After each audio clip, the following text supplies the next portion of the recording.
Well, hello, hello, hello, brothers and sisters. It is just marvelous to be here today with you. This is the first full week of February, and I'm feeling so good. And you know why I'm feeling good? Because I got so many new subscribers. How can I thank you enough? I never knew how this series would go, but it was something that I felt was important to do for my people. And even if I had one subscriber, I would hang in there every week with you because I sincerely want you to use this series as a Saturday school for your children and even for yourself. And if in fact some of your children are like, well, I don't understand, I don't know, that's where you step in as a parent and that's where you explain. Okay. And any of the things that I say, they could be in the books, or you could even Google them on YouTube to get more of a background as to any subject or any fact or just anything that I say that you want more information on, or your children want more information as well. And I'd also like to mention that if you are having any questions about anything that I say, get in contact with me. You can do it online, or you could go to my website and fill out the form that's there. So information is available for you if you want to go further or you want an explanation for anything that I've said in this series. But the most important thing that I want to say is this: please use this series as a Saturday, a morning or afternoon session for your children. Okay, let's get right into it. Now, I believe that the title of this is like Genocide is Memory and Projection, the Blood Lovers of War. So I'm reading from David Stannard's book.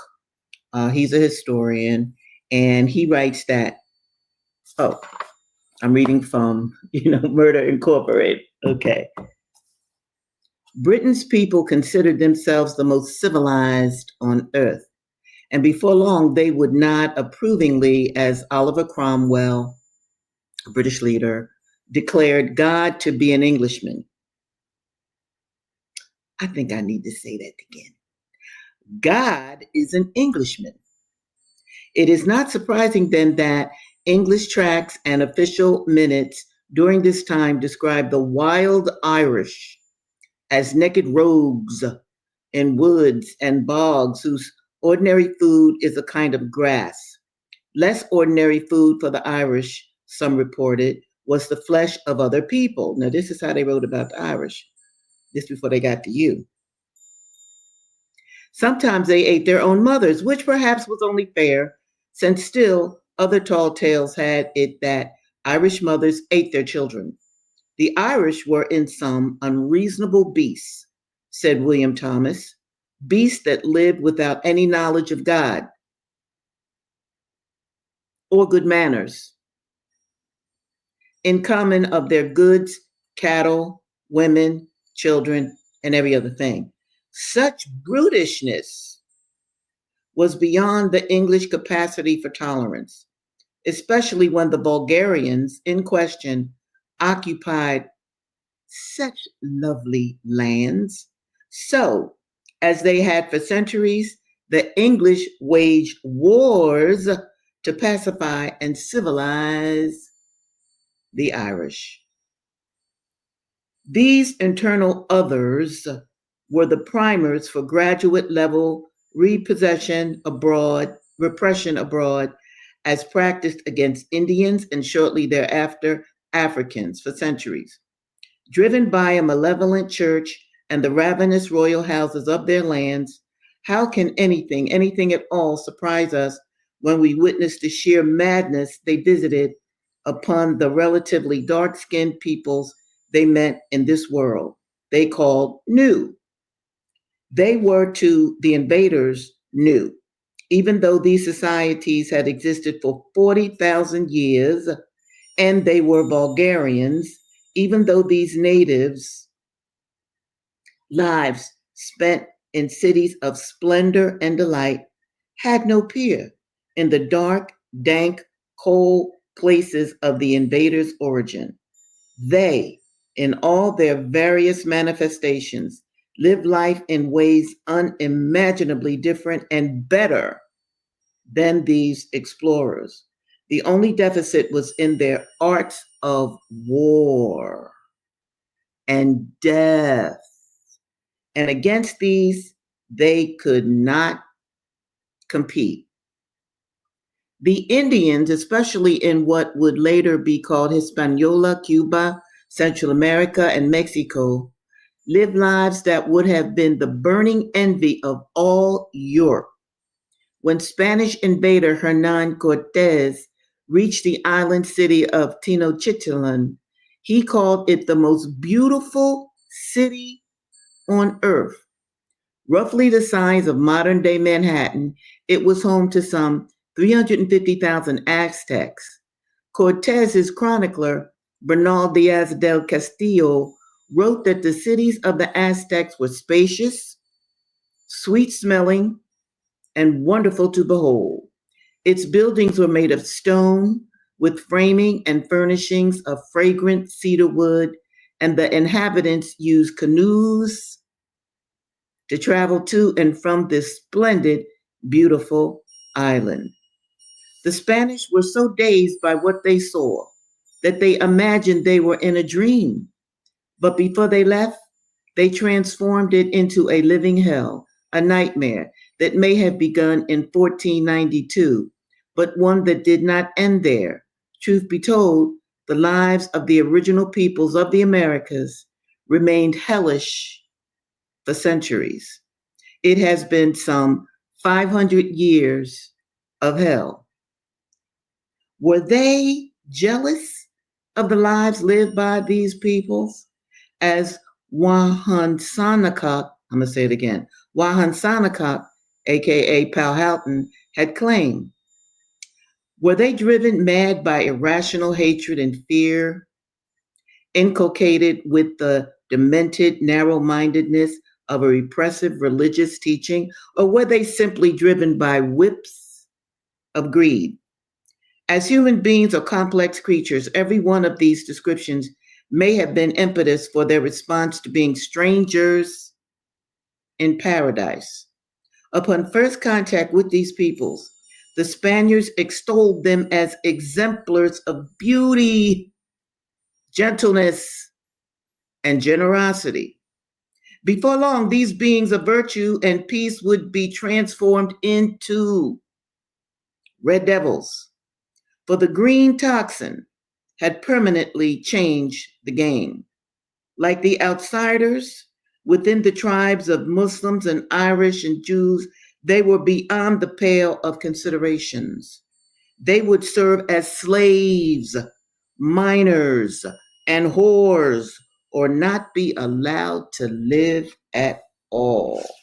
It is both painful and difficult to recite the horrific happenings to the indigenous peoples of the Americas at the hands of the invaders. Yet this is a story that must be told and retold, if only to wash away the sweet lies that Americans tell themselves and then brutally instill in their children.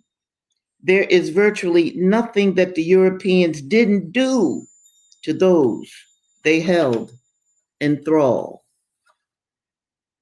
They killed with a fury that would have made the Nazis blush.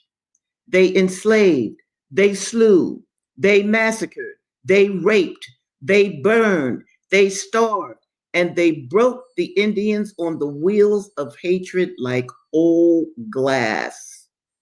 They killed and killed and then killed some more.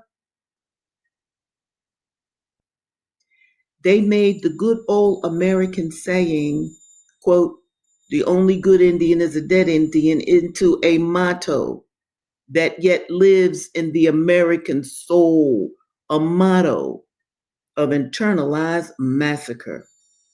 They made these people pray to their sleeping drug gods for the blessings of death. Indeed, the gold lusting invaders were so dazzled by their success, they spoke openly of their monstrous exploits in correspondence to their homes and colleagues, words not necessarily intended for posterity. And even so, what was there to worry? Those who would read their words centuries hence would be their descendants, their progeny. And as such, they would be the benefactors of their crimes and massacres. How could they protest if they would inherit the riches and ill gotten wealth of this luxurious new earth? Let's see. What was this but terrorism? It was terrorism of a kind the world has rarely, if ever, seen. This is not to say that the world was without experiences of great terror, for Europe for centuries suffered attacks on its cities and cathedrals from the ravages of the berserkers known to us as the Vikings. They slew and ravaged and destroyed with a kind of sadism that was remarkable for its ferocity. But they rarely settled, for their object was riches. They struck, they plagued, and before long, they were gone. When the Europeans came to the Americas, they remained, and the original peoples were pushed out of existence. They sought to get the maximum exertions out of them in the South, or the maximum space away from them in the North. In any event, the central object was to take all that could be taken, whether slaves, land, gold, silver, or jewels, whatever. The peoples were superfluous, for was not the supply inexhaustible? Let me tell you a form of torture before I leave this section because it's so brutal. But let me share with you this form of torture that the Portuguese and the Spanish whipped up along with the British. Once the Indians were in the woods fleeing the violence and oppression of the Spanish, the next step was to form squadrons and pursue them. And whenever the Spaniards found them, they pitilessly slaughtered everyone like sheep in a corral. It was a general rule among Spaniards to be cruel, but extraordinarily cruel, so that harsh and bitter treatment would prevent Indians from daring to think of themselves as human beings or having a minute to think at all. So they would cut an Indian's hands and leave them dangling by a shred of skin. And they would send him on, saying, quote, "Go now and spread the news to your chiefs." They would test their swords and their manly strength on captured Indians and place bets on the slicing off of heads or the cutting of bodies in half with one blow. They burned and hung captured chiefs. Okay, I don't think I can stand any more of that. And perhaps you can't either. So let me go to what was done to the Africans. Same book. The greatest freedom fighter in American history, Harriet Tubman, who was known as General Moses during her lifetime for freeing so many African captives, and who lived her first decades of life in the peculiar institution. That's what slavery was referred to. She gives us a down to earth, more experiential view. Slavery was described by Tubman as, quote, the next thing to hell. Indeed, Thomas Jefferson, the nation's third president, his slaveholding we detailed in chapter 1, said that 1 hour of American slavery was fraught with more misery than ages of that, which the white American colonists rose in rebellion to oppose. Slavery, as practiced in the last 500 years against hundreds of millions of Africans, was, in a manner of speaking, life devoid of life. For in law, practice, custom, and tradition, the lives of Africans were of value only to the extent it served capitalist purposes. One could neither marry, nor parent, nor own property, nor protect either, for in this profound racialized slavery, slavery equated with blackness, one's essential worth as human was diminished, denied, and destroyed. That was one of the most prevalent features of Western slavery, an endless assault on the very personhood of a people. Stannard states that this Western branch of the global slave trade took the lives of and or freedoms of 60 million Africans, and by so doing transformed Africa and Europe in ways that we are now just beginning to understand. The numbers alone are dizzying, but to offer some perspective, it is important to seize them and grasp their meaning.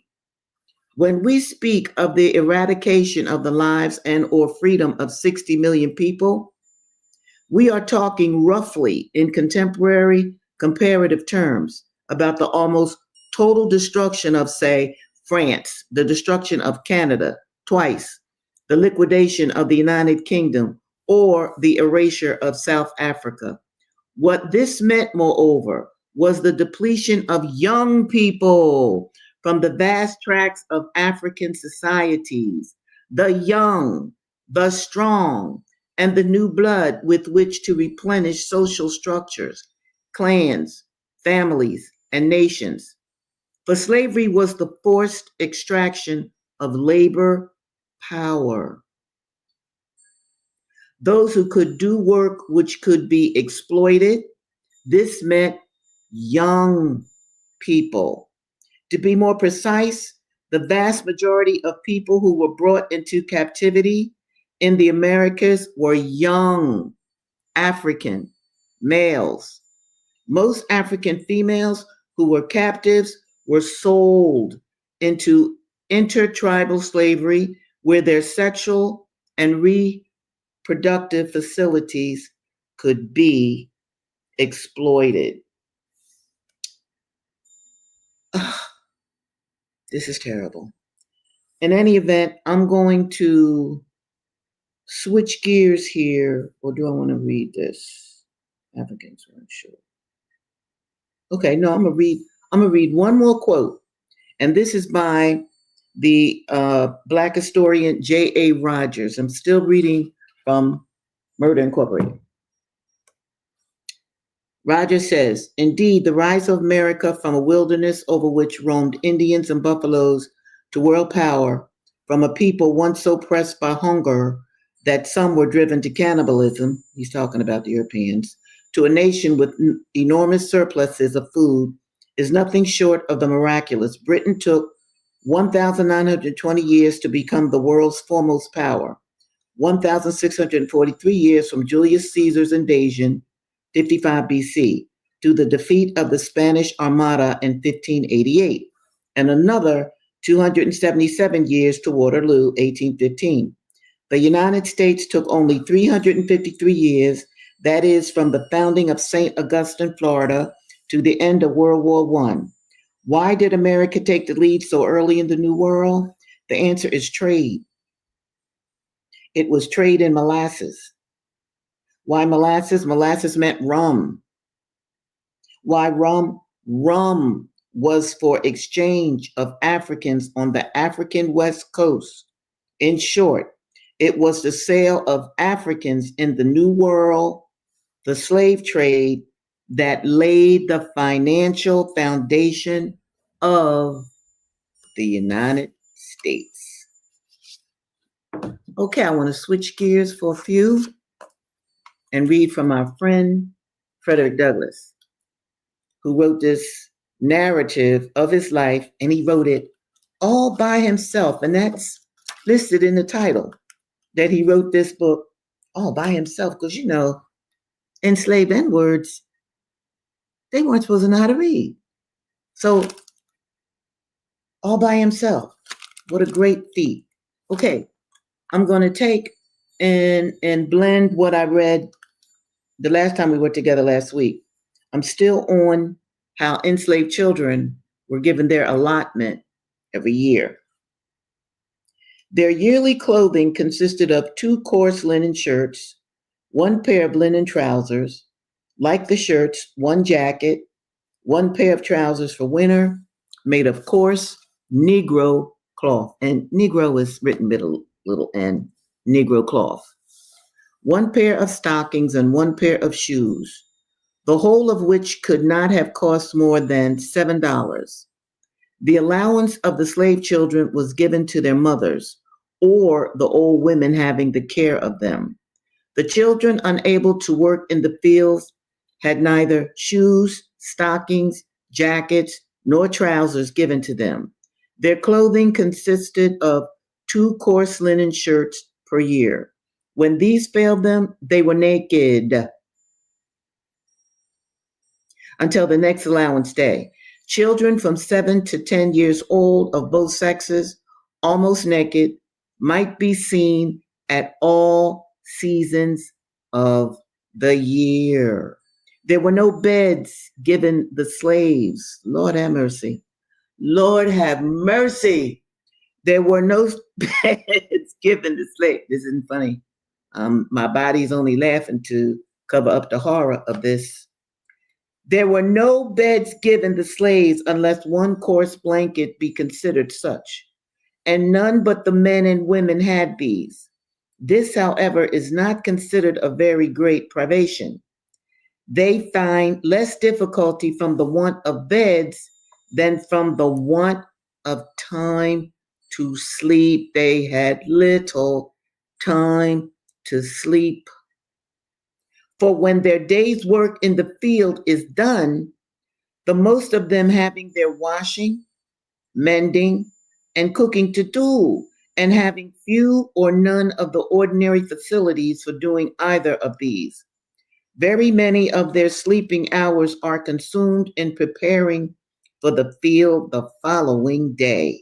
And when this is done, old and young, male and female, married and single, drop down side by side on one common bed.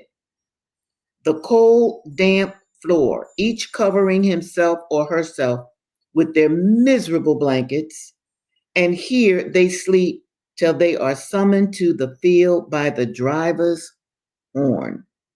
At the sound of this, all must rise and be off to the field.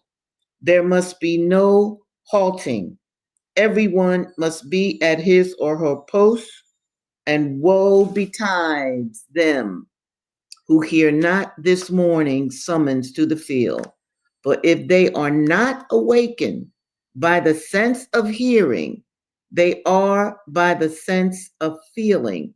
No age nor sex finds any favor. Mr. Severe, the overseer, and that's his actual name, Mr. Severe, used to stand by the door of the quarter, armed with a large hickory stick and heavy cowskin, ready to whip anyone who was so unfortunate as not to hear, or from any other cause was prevented from being ready to start for the field at the sound of the horn. Mr. Severe was rightly named. He was a cruel man. I have seen him whip a woman, causing the blood to run half an hour at the time, and this too in the midst of her crying children, pleading for their mother's release. He seemed to take pleasure in manifesting his fiendish barbarity. Added to his cruelty, he was a profane swearer. It was enough to chill the blood and stiffen the hair of an ordinary man to hear him talk. Scarce a sentence escaped him, but that was commenced or concluded by some horrid oath. The field was the place to witness his cruelty and profanity. His presence made it both the field of blood and of blasphemy. From the rising till the going down of the sun, he was cursing, raving, cutting, and slashing among the slaves of the field in the most frightful manner. His career was short. He died very soon after. I went to Colonel Lloyd's, and he died as he lived, uttering with his dying groans, bitter curses, horrid oaths. His death was regarded by the slaves as a result of a merciful providence or a merciful God. Now, brothers and sisters, one of the phrases that I mentioned during this chat with you, during this reading with you, was that the story must be told over and over and over, because you see, those of us in America, we have been taught either a bunch of deceptions about our history, or our history has just been erased. Now, this is Black History Month, and I really urge all of you to take advantage of this. If you don't do this all throughout the year, of course, I do it every day, but many of you don't, and it's understandable. We live under a capitalistic system. You must work. You must take care of your children. You must take care of your dwellings. You must do many things that would keep you from learning about your particular history. This, again, is why I created this series, because I want you to know about the true history of what has been going on with our people in this country. I absolutely want you to know these things, because you won't get this information from CNN, from the mainstream media. That's not going to happen. In fact, I encourage many of you, if not most of you, to really cut down on your television time when you're just looking at programs that are either funny or whatever they are. I'd like you to be more serious about understanding what it means to be on earth, to understand that you were sent here. Absolutely, you were sent here. You did not just decide to come. You were sent here. Why were you? What is the earth? What is your soul? What is inside of you that's encased in this skin? So I want my people to just think more seriously about the time that we do have on this planet. And this is a planet that we will leave and go to someplace else when our time comes. But before we make that transition, I just want to be a part of your understanding of what it has meant to be in America and to be an American, a Black American, African American, whatever. That is very important to me. And for that reason, I want to take a moment to, in fact, read from another book that I'm just going to be sharing some excerpts with. And it's called Half the Half Has Never Been Told. And I really love this book. It's a straight history book. The subtitle is Slavery and the Making of American Capitalism, because this is what I want you to understand. We, enslaved people, are the foundation of capitalistic America. It's never going to be said by people who don't have your best interest at heart. But I absolutely want you to know this. So I'm going to read one page from this, It's a straight up history book by Edward E. Baptiste. And his first chapter is called Feet, 1783 to 1810. Not long after they heard the first clink of iron, the boys and girls in the cornfield would have been able to smell the grown ups' bodies, perhaps even before they saw the double line coming around the bend. Hurrying in lockstep, the 30-odd men came down the dirt road like a giant machine.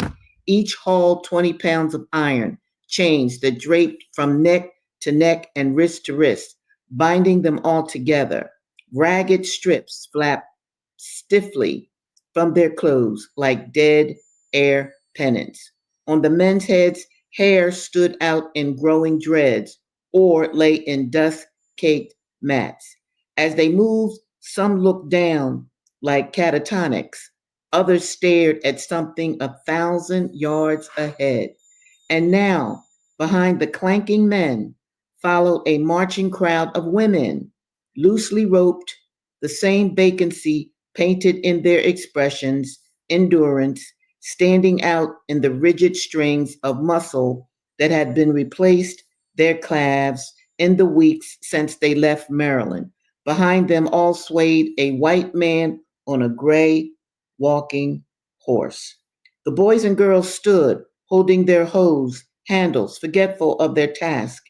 In 1805, slave coffles were not new along the South Road through Wowen County, here in North Carolina, Piedmont.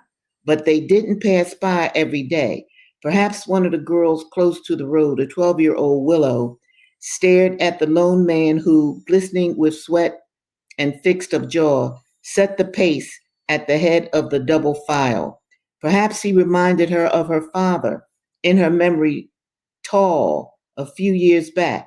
He'd stopped coming to spend his Saturday nights with them. The girl's mother said he'd been sold to Georgia. Now, in the breath of a moment, this man caught her staring eyes with his own, scanned as he hurried past, and perhaps, though he never broke stride, something like recognition flashed over a face iron as his locked collar. This man, Charles Ball, a 25-year-old father of two, could not help but see his own daughter 10 years hence. Years he knew she'd passed without him. Then he was gone down the road, pulling the rest of the human millipede past the girl. As the women's bare shoes receded, the white man on the horse following last, looking down, appraising her, the overseer on the far side of the field called out, "Hey!" to her stock still self, and she would surely have realized that the coffle carried her own future with them. You see, enslaved people would form a what they called a slave coffle, where the men were all chained around their neck, hands, sometimes feet, so they'd have to shuffle like this, dig, and the women would be in a coffle behind them, and they would be chained similarly, you dig? And there would be one man, sometimes two, on a horse, making sure that everybody stayed in stride.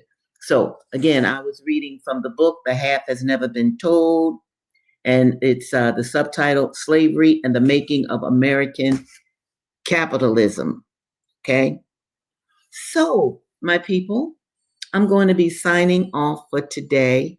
And as usual, it's been marvelous, just marvelous to be with you. And I want to thank all of you who are watching my DVDs. Absolutely. How you doing? How you doing, Donna? So good to see ya. So, it's just so good that the series is going in the way that it is. And I'm very appreciative of the notes that are sent to me. So know that, people. I read them, okay? And I think a lot about them. So again, I want to welcome the new subscribers to Readings with Regina. And this program comes on every Tuesday and every Thursday at 2 o'clock. And I'm just delighted to be here with you. So I'm going to end the stream now, and I will see all of you again on Thursday. And in the meantime, know that you are loved absolutely and completely by me.